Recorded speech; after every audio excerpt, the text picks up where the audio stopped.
Hello, everyone, and welcome to another Advice Line Plus session. I am Peter Vermeulen from Belgium, from Autism in Context, and this time I want to share with you some ideas for managing free time. I know since we've all been in lockdown, we all had a lot of free time, especially families with kids at home who couldn't go to school, lots of free time. And now that we are slowly getting into an exit strategy, now the summer holidays are coming, so there will be even more free time. So maybe it's time to address some issues for surviving the free time with children at home. And I will focus mainly on families with children and youngsters, but at the end, I will also talk about adults because there's a lot of adults who have a lot of free time as well. So many of the tips you can also apply to yourself if you're an adult on the autism spectrum. I think I don't have to convince most of you about the challenges in free time. You know, there's autistic individuals who don't know what to do. There's an ocean of time to fill and they're bored. Some other ones, they maybe have ideas to do something in the free time, but they can't get started. It's as if you have to push a button to get them to do something in their free time. Other ones have difficulties choosing. They don't know what to choose. If you ask your son or daughter, what would you like to do? Come on, get out of the couch, do something. What would you want to do? I don't know. Or they always choose the same. Or they make choices that are impossible. And say, okay, I want to go out to the park. And then you say, no, there's no time for that because we're going to have lunch in 15 minutes. Some of them don't know how to stop with a free time activity. And I think here especially of all those youngsters and kids who are gaming and gaming for hours and hours. And if you try to stop them, it's difficult.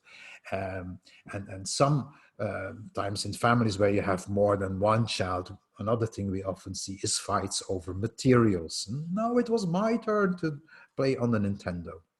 So I'm going to try to cover some of these issues with some very practical tips. And most of them come down to clarifying things, to structuring things. Because free time, there's two concepts in there that are difficult for people who have an autistic brain. And that's the concept of free. What does that mean? And can I choose or not? When am I allowed to choose? What are the possible choices or alternatives? But also, yeah, can I choose always the same or not? And then there's the concept of time. Now, I know many of you are familiar with things like these day schedules. Some of you, and I would advise that to do if possible at home as well. Use day schedules at home as well, showing what's going to happen that day. The problem is that at home, it's less predictable than at school. On the right, you see one that is used in schools, and there you can add times. That's a little bit more difficult at home to put specific times, because things are more unpredictable in family life. But yet there are things to do to give it a little bit more predictability. One of the things is, for instance, to tell your child when he or she is going to be allowed to do a free time activity. For instance, you can say after lunch, you can play with your Lego. It's even better if you visualize it with pictures, but okay, if you can't do that, you can say it. But be careful, then you need to be sure that what you say is actually gonna happen, because autistic children tend to take things quite literally. So if you say after lunch you can play with Lego, but you normally ask your child to brush his teeth after a meal, then you should not say after lunch you can play with your Lego. Then you should say after lunch you brush your teeth, and after that one you're going to play Lego. And after lunch, when is after lunch? Does that mean when I'm ready eating, when my plate is empty, or does it mean I have to stay until everybody is ready? Think about making things more predictable and concrete here. Okay, let's cover the two areas, free and time. I'm going to start with clarifying time.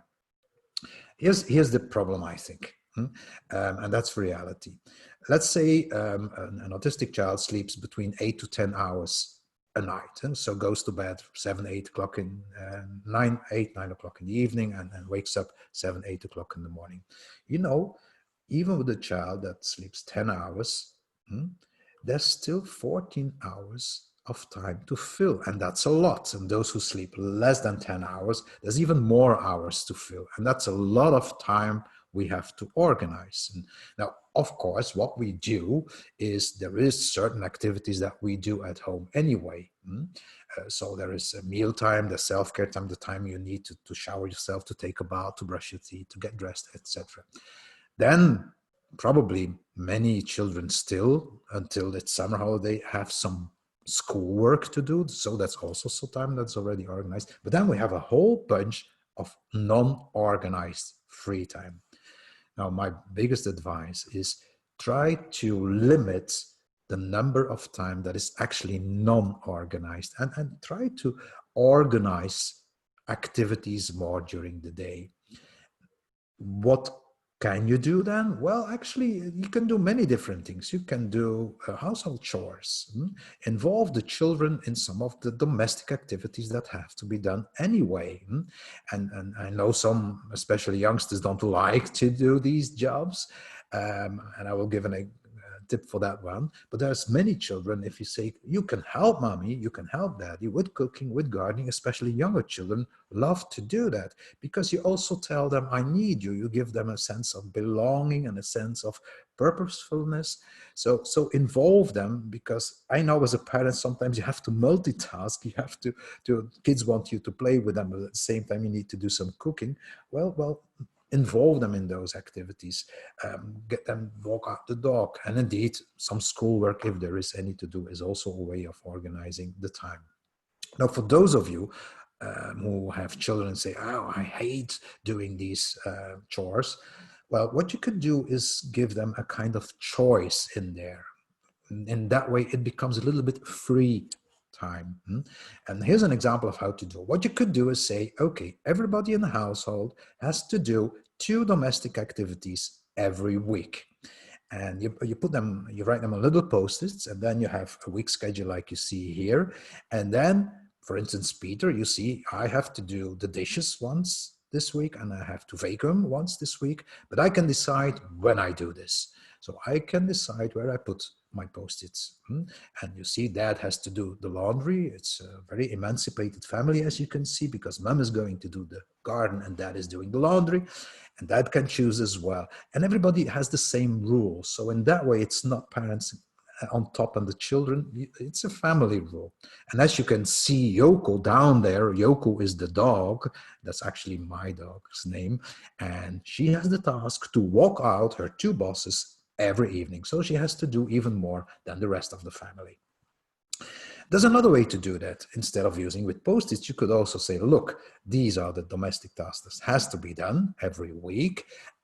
You have to write your name in 2 of these things, but you can choose the day again. So these are ways of telling children, okay, you have to do certain things, and in that way we organize the time, but you're free to choose when you're going to do that. What I'm actually saying is, in filling up the time, we plan a lot. And as you can see here, there can then be real free time in terms of doing activities that are fun and pleasure. But here too, we have to organize even more, because what sometimes happens is that your child will come up with an idea and you will have to say, no, good idea, but it's not possible. And that's very frustrating. It is as if you go to a restaurant and you see the menu and you order something on the menu, and then the waiter say, good choice, but impossible, we don't have it today.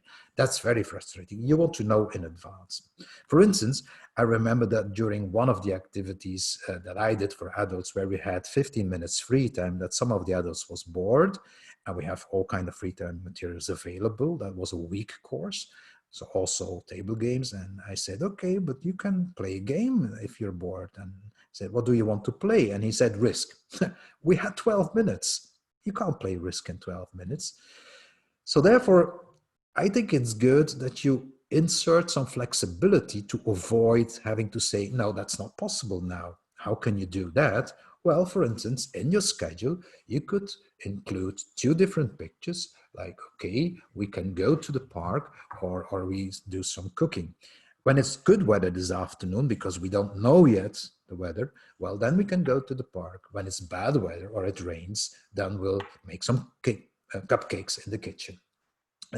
You can, and that way you can prevent situations where children said, but you promised we would go to the park, and then you say, no, it's not possible. Also, not only weather conditions, but for instance, time. When we have a lot of time, we're going to play Risk this afternoon. But when we don't have time enough, then we're going to play another game that is much shorter. And in that way, it's less frustrating for children. And you keep open a little bit flexibility in the planning, because I know in family homes, it's more difficult to plan things than it is at school, where you have a more fixed and structured schedule. It's not just about organizing time. It is also about clarifying what can be done where. And this is especially important for all those autistic children and youngsters who also have an intellectual disability, who don't have a concept of time. What we then try to do is to connect different free time activities to different places.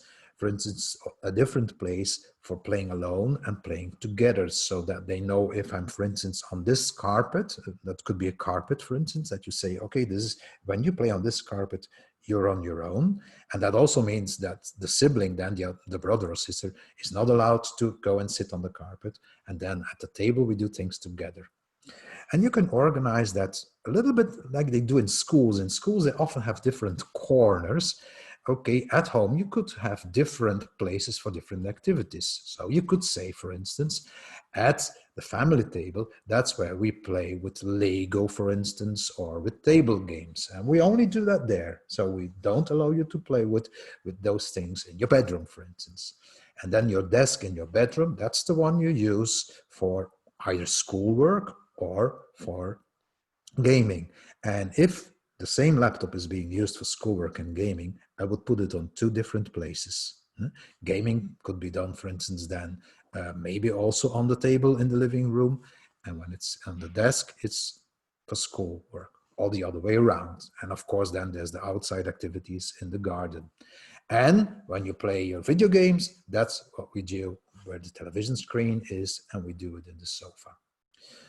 I know some of you don't have big houses and maybe say we don't have so many rooms to do things, but then you can visualize it, for instance, with putting different tablecloths on the table and saying when it's green, then it's computer time or schoolwork time. When we put an orange tablecloth, okay, then we can do free time activities. That's how you can organize a little bit and give predictability and clarity about the different activities. The same can be done to show and to help your children to play together, because I know that's sometimes a big challenge. And what you often see is, and I give the example here of Lego, but you can do it with any other material.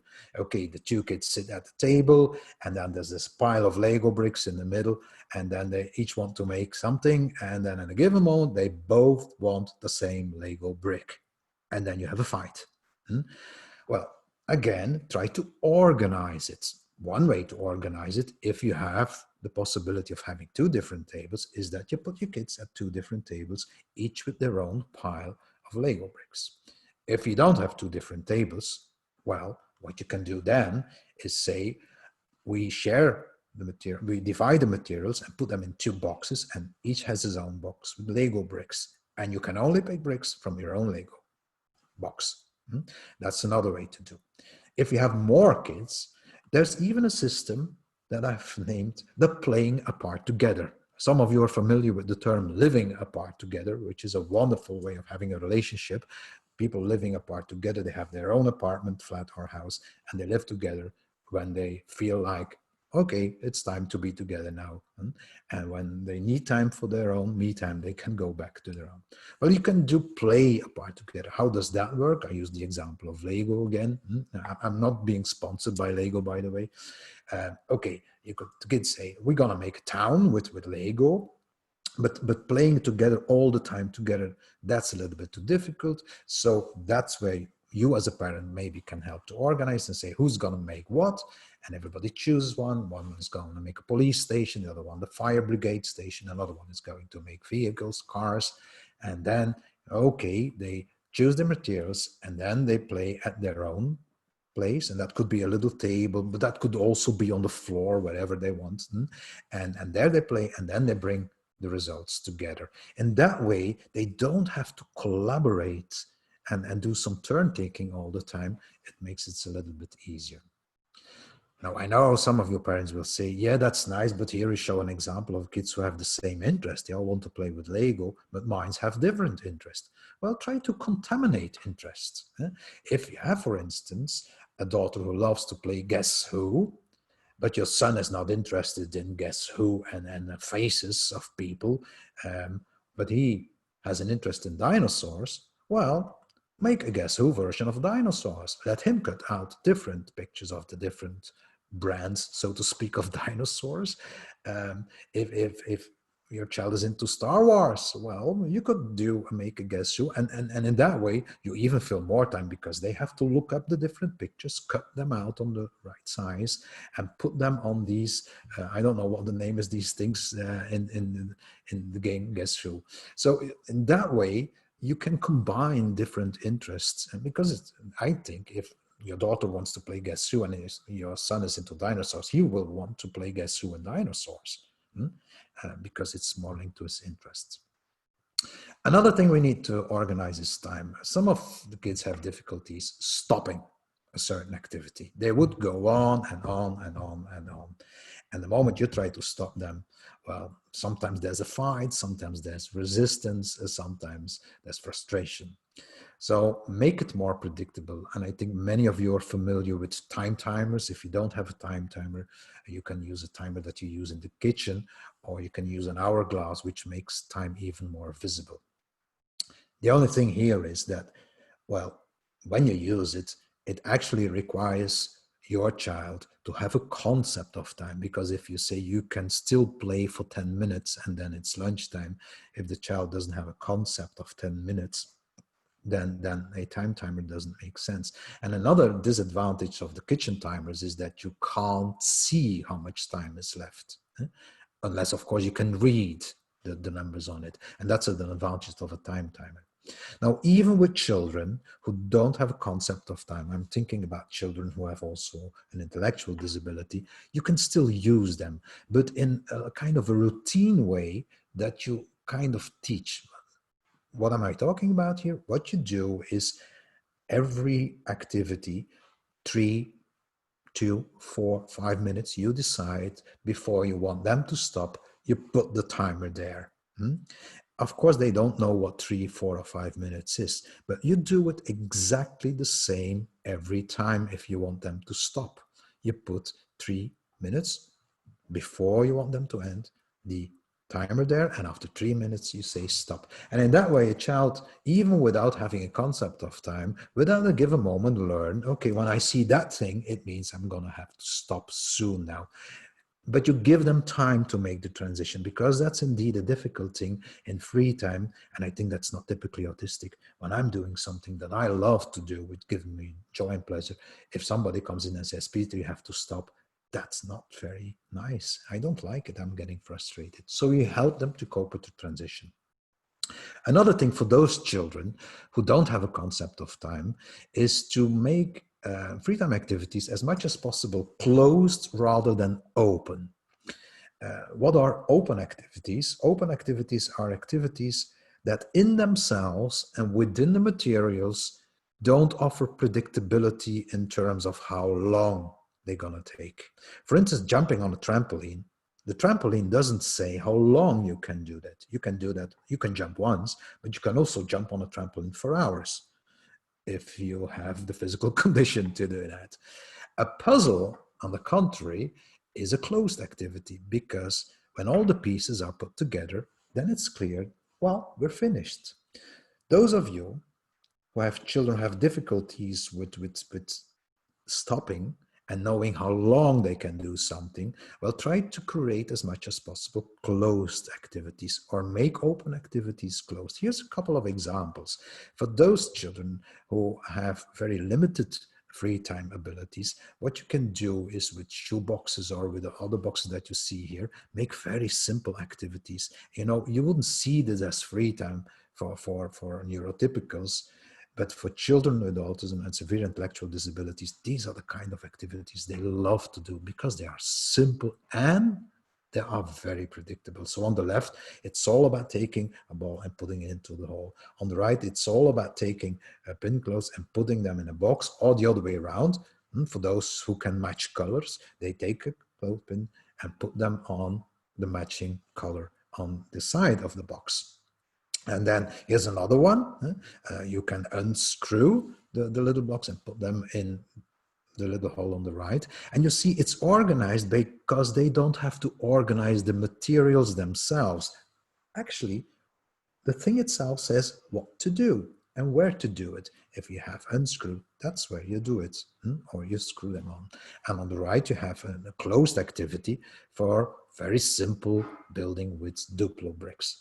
And then you copy the examples, and you can put different drawings on the side of the box, and all the materials come from the left from a big box. You can even do that with more, because some of you will say this is not free time activities. My kids are not doing these kind of simple activities, but you can even do it with more regular, well-known free time activities. You know, saying, okay, let's do some drawing, some coloring. Well, you know, having some crayons and a piece of paper doesn't tell you what I'm gonna draw, how long it's gonna take. What you could do is an example on the right, very simple drawing with then coloring on numbers. And when all the numbers have been used, the activity ends. Even with things like toy cars. You know, some of you have these little carpets for toy cars at home. Yeah, but it doesn't say how long I'm gonna do this. And you can keep on doing this, or some other kids, they do it for 2 minutes and then they say, okay, finished. And then you have to give them another activity. Now, what you could do is make a closed activity of it. And how do you make a closed activity of this one? Well, on one side, you put a box with, for instance, 4 or even 10 or 15 cars. It doesn't matter. You can also decide them how long the activity will take. And they have to drive each car to the garage down there on the right. And that's a closed activity, because if all the cars arrived at the garage, the box on the left will be empty, and then it's finished. We do another activity. You see, there's dozens of variations. If just you get the idea of how can I make an activity more predictable by showing how long it's going to take on the level of the objects of the play materials. Here's another one. On the left, you have a box with all kind of, it could be little coins of whatever you use, little objects. There's this truck, this toy truck. Okay, what we do is we put one at a time in the truck, and then we drive the truck to another place in the house where there's another box. You unload, and then the truck goes back. And when all the different objects have been transferred to the other box, the activity is ended. You can even do that for outdoor activities by, for instance, hanging up in the neighborhood on trees, different things that they can collect, or with small boxes or baskets where they can put things in. And when they have done all the tour with all the different posts, so to speak, where you can post things or take things, then it's gone. And you see, this is already Corona adapted free time activity because the boy is wearing a face mask. That's even with outdoor activities, you can make them more predictable and more closed. Actually, we're not allowed to go to swimming pools yet, but this is also what you can do with sports activities. Rather than saying amuse yourself in the swimming pool, what you could do is have objects in the water, and everybody has to take one object and have to bring it to another side of the swimming pool, preferably in a box. There's no box in here. And when that's done, okay, we can do it again. You know, one of the difficulties with ending free time is the gaming. And not only the gaming, but any other stereotyped activity that your child has. And we call it stereotype, but actually you could say these are the activities that bring their brain some comfort and rest.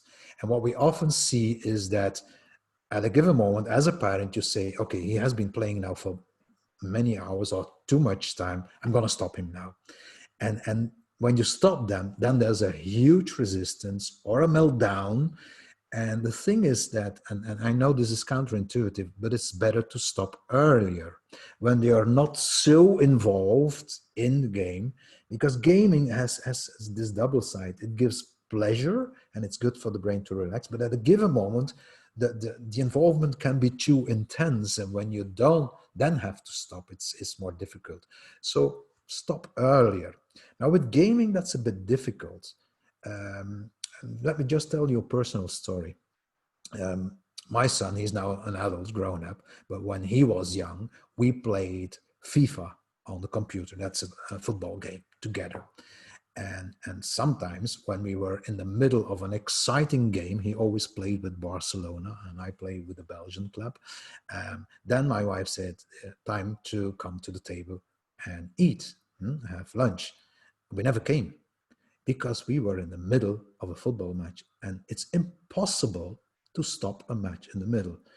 So what I needed to do is to teach my wife about FIFA and tell her, look, there's football that's 90 minutes, and we don't play for 90 minutes. We shortened it, but every half time was 15 minutes. So when we started a match, a football match, it was 30 minutes. And I said, you can't stop us in the middle. That's impossible. So I told her, half an hour, we're going to tell you when we start. I'm going to tell you, or you can ask, where are you? And then when you said, we're almost finished, then you said, okay, finish that much and don't start a new one because it's lunchtime. What I actually am telling here, many of you parents, your kids are involved in these games like Minecraft and Grand Theft Auto, Assassin's Creed, World of Warcraft, but you don't know the games. Please go and learn about the games, because if you know what the levels are and how long it takes for a level, first of all, your kid will sometimes love it that you show interest for their game, but you will be more knowledgeable about making the end more predictable. Then you can say, I'm seeing you're on that level. Well, okay, in 15 minutes, you don't start a new level. In 15 minutes, we're going to have lunch. And what about sharing the computer? Because sometimes there's only one computer at home, and then you have these fights. Oh, it's my turn to have the computer. Well, as with the household chores, plan it. Here you see an example. 2 kids at home who each are entitled to 1 hour of computer games a day. You can make a reservation. And then, okay, they put their name on a certain time slot, and you have to respect that time slot. And that time, they see that they will have computer time, but they also know when it's going to be, and there's no fight about, it's my turn now. Clarify also whether they can choose or not. Because what often happens, if you, for instance, you can say free time after the chores, we have free time, and then they always choose the same, and then at a given moment you say, but you've done that already 30 times this week, it's time to do something else. But either you show the alternatives that are possible, and some children cannot take too many alternatives. So what you could do is here saying, after your chores, you can choose whether you're going to play with Lego or you're going to play on Nintendo. Or what you can do for kids who can cope with more choices, and it's up to you to find out as a parent how many choices your child can cope with, is indeed have the picture for free time, but then have a free time choice board that you can make together each morning. Okay, today we're going to do this and this and this. This is possible, again, depending on weather conditions and so on. Or it's a fixed free time choice board that stays the same all week. And the child can each time choose. Now, if you want your child not to choose everything every time the same or want some variation, there's 2 ways to do that. One is to have a kind of wheel of fortune, but in this kind of wheel of choice, you turn the wheel, and where you end up, that's what you're going to do. This is also very helpful for those children who have really difficulties choosing and always say, I don't know what to choose. Well, let fate decide on it. We turn the wheel, and if we end up with Connect 4, then we'll play Connect 4, at least if there's another person to play Connect 4 with.